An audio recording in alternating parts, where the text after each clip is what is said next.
Open Secrets says the public has a right to know what was loaded on Russian vessel Lady R when it docked in Simonstown in December. An independent probe has been launched after the U.S. ambassador accused South Africa of arming Russia for its war with Ukraine. Open Secrets Director Hennie Van Vuuren joins us for more on the story. In fact, let's go straight to him. Hennie, good evening to you. Thanks for your time. Let's begin with the call that you're making for this inquiry to be made public now that we know that there's a team that the presidency has put together. Yeah, evening, Kathy. I think we all welcomed, as you say, a strong team that was appointed by the presidency, led by retired Judge Phineas Mojapelo, Supreme Court Justice, to probe what exactly happened in Simonstown in December last year. Was anything indeed loaded onto the Lady R, and if so, was it then moved on potentially to a war zone? And very clearly, was this in contravention of South African law, given that no permission had been given? We have that confirmation from the presidency and from our government.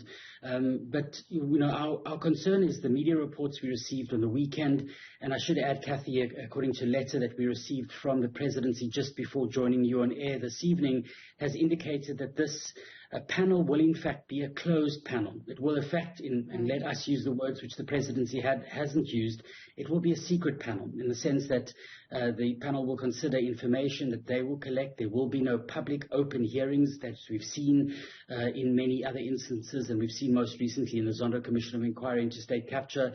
We don't know what information they will consider, and ultimately they will make findings which they may or may not make public. And you know, our real concern here as Open Secrets is that this kind of closed process is the type of process that benefits the powerful. There is certainly information that something untoward happened when a private vessel, this one owned by Russians, docked in a military facility, the country's most important naval facility, at the height of the Russian-Ukrainian war, a time when we as a country have taken a position to be neutral in that particular conflict. And I think South Africans have every right to know precisely what was loaded on, because it's harmed our international relations, but also because it's made living more expensive for South Africans. It harmed the rand, most importantly, and of course made imports more expensive and has made food more expensive for many people. So I think there's every good reason for us to be able to understand what was loaded onto the Lady R, who made the decisions, who's benefited or profited from that, and what we can do to hold them to account. Hennie, you state a clear argument in support of why you believe it should be made public. When we take a look at practically who's likely to give evidence at this inquiry, just based off the involvement of the Defense Department in the procurement of arms from Russia, which they've confirmed on record, I could easily see a scenario where some of that information could be arguably be said to be classified information. Is it as cut and dry as simply saying open the process up to the public? Yeah, well, Kathy, I think there's 2 points to consider.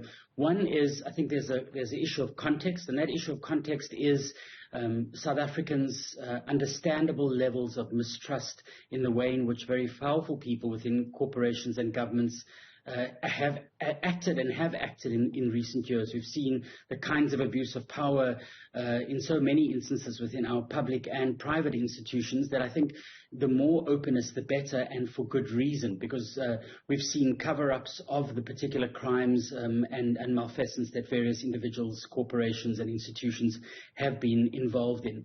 It's certainly good for democracy. It's good for us to understand what's going on. It's good that our international relations are something that we speak about. It's good for us to understand what happens to weapons that are manufactured in South Africa, and are they being used potentially to harm civilians in other countries, whether that's in Sudan, Mozambique, Ukraine, or anywhere else in the world for that matter. But I think that in addition to that, Kathy, I think this argument of secrecy, the need for secrecy, a classification of material, the need to know basis, is a veil that governments all over the world, including big democracies like the United States, and we should point out they've pointed the finger at South Africa on this, they tend to use this as a way to hide abuse of power in many instances. And I think what we need to remind ourselves is that there have been commissions of inquiry into the issues around weapons procurement and transactions. In the late 1990s, Judge Edwin Cameron was appointed by President Nelson Mandela to look into the sale of weapons to Yemen, and in part that commission was open, and certainly its findings had been made public. We saw more recently, in the last 10 years, a commission of inquiry which was fundamentally flawed in many ways, the commission into the arms deal of the late 1990s, in which we spent billions of rand buying weapons from European companies. That considered very sensitive, and I think arguably far more sensitive material than the Lady R investigation will ever lay its hands on, and that included all the design and other aspects of the country's most sophisticated weapons, the submarines and the fighter jets and the warships.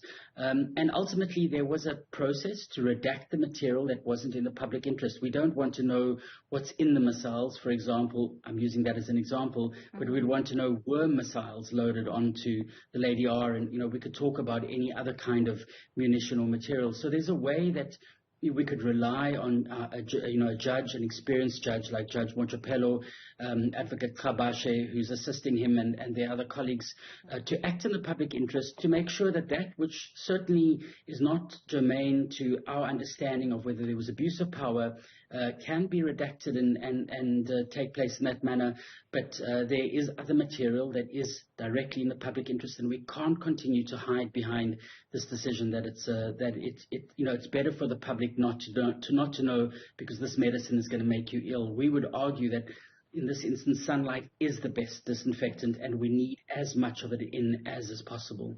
Hennie, of course, quite concerning is what you say is contained in that letter, where the presidency leaves it open in terms of what the findings of this inquiry will mean, and whether or not they make it public is a decision that will be made much later on. Is there room for recourse there to actually ensure that the work of this commission is going to be public in the end? Because it is, after all, taxpayer money that is being used to fund this commission, and it is very much in the public interest. Absolutely. Kathy, I want to just draw your attention and viewers' attention to the fact that we've also written to the American authorities, and we've said to the American ambassador and that country's intelligence agencies, you've come and told us that there were weapons on that ship. Well, you should show us that information. If you have those spy satellites of yours taking photographs, then share that material with South Africans. It's your responsibility to do that. And so we've basically indicated to them that that's crucial, that happens. But when it comes to what is happening right now in South Africa and the role of the Commission, we have said, this particular Commission, we have said to the Presidency that we will consider the arguments that they've made. But clearly, where there is an argument against the public interest, we're going to consider potential legal recourse and challenging this. And it's not because one wants to run to the courts unnecessarily, but instead we would wish for the Presidency and the President, and particularly Judge Montepello and their colleagues, to say, we don't want to be part of a process that excludes the public. It's certainly in the public interest, and we have the powers to change it. And so right now we are calling on them to act in the interest of open government.